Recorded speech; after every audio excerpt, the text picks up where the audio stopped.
నారాయణ విద్యార్థులు science maths ఒలింపియాడ్స్లో జాతీయ అంతర్జాతీయ స్థాయిలో ప్రతిభ కనపరచడం పట్ల సంస్థ డైరెక్టర్లు సింధూర శరణి హర్షం వ్యక్తం చేశారు.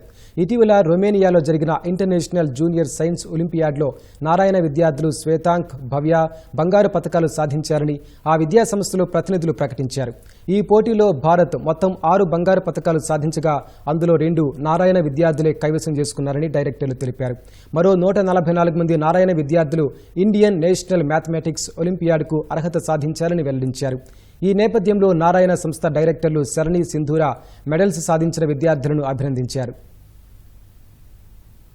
ఒలింపియాడ్స్ లోను ఇండియాకి సాటి లేరు ఎవరు అన్నది చూపించడానికి నారాయణ గ్రూప్ ఎంతో ప్రయత్నించింది. దాని యొక్క రిజల్ట్ కూడా ఈ రోజు మనం ఎంజాయ్ చేస్తున్నాం. ఇక్కడ ఉన్న స్టూడెంట్స్ ఇది ఒక స్టెప్పింగ్ స్టోన్ గానే తీసుకొని ఫర్దర్ గా కూడా వాళ్ళ కెరియర్స్ లో ఏ డ్రీమ్స్ అయితే వాళ్ళు డ్రీమ్ చేస్తున్నారో ఆ డ్రీమ్స్ ని సపోర్ట్ చేస్తూ we will continue with the same quality programme that we give in all our 800 units across the country. 1101 students qualify అయితే మ్యాథమెటిక్స్ నేషనల్ ఒలింపియాడ్ లో నారాయణ స్టూడెంట్స్ 144 స్టూడెంట్స్ ఉన్నారండి. ఇంత గొప్ప అచీవ్మెంట్ నారాయణకి ప్రతి ఇయర్ వస్తుంది. దీనికి మెయిన్ గా మా మైక్రో షెడ్యూల్ అండ్ ఒక ప్రాపర్ సపోర్టివ్ ఫ్రెండ్లీ ఎన్వైరన్మెంట్ ఇస్తాం కాబట్టి మాకు ఈ రోజు ఇంత మంచి రిజల్ట్స్ అండి.